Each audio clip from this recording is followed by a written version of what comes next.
Hello friends, இன்றைக்கி நம்ம சேனலில் பீட்ரூட் ஸ்டஃப்டு போலி எப்படி செய்கிறதுன்னு பார்க்கலாம். அதுக்காக இப்போ நம்ம 1/2 கிலோ மைதா மாவு எடுத்துக்கலாம். அது கூட 250 ml ஆயில், அதுக்கப்புறம் தேவையான அளவு சால்ட் எடுத்துக்கலாம். இந்த மாவில் தேவையான அளவு சால்ட்டு சேர்த்துக்கலாம். அது கூட நம்ம தேவையான அளவு தண்ணி சேர்த்துக்கலாம். மாவை பிசைஞ்சிக்கலாம். இது கூட 250 ml ஆயில் ஆட் பண்ணிக்கலாம். தேவைன்னா இன்னும் கொஞ்சம் ஆயில் நம்ம ஆட் பண்ணிக்கலாம்.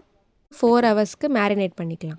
நெக்ஸ்ட்டு பீட்ரூட் ஸ்டஃபிங்காக பார்த்துக்கலாம். இதுக்கு 3 மீடியம் சைஸ்டு பீட்ரூட்டை கிரேட் பண்ணி வச்சுருக்கேன். 3 டேபிள் ஸ்பூன் கீ, ஒரு 250 கிராம் எடுத்துக்கலாம்.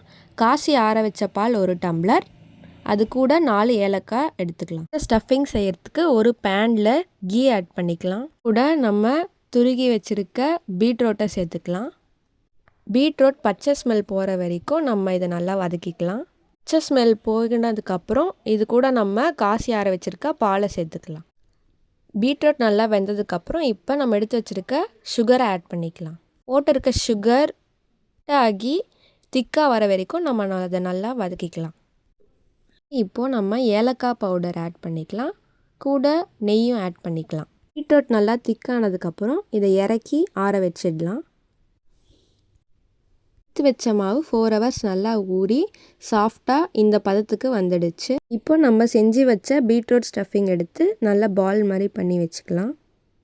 இப்போ ஒரு வாழை இலையில் லேசாக எண்ணெய் தடவி நம்ம எடுத்து வச்சுருக்க போலி மாவை எடுத்து ஈக்குவலாக தட்டிக்கலாம். அது கூட நம்ம செஞ்சு வச்சுருக்க ஸ்டஃபிங் எடுத்து வச்சு அதையும் ஈக்குவலாக பண்ணிக்கலாம்.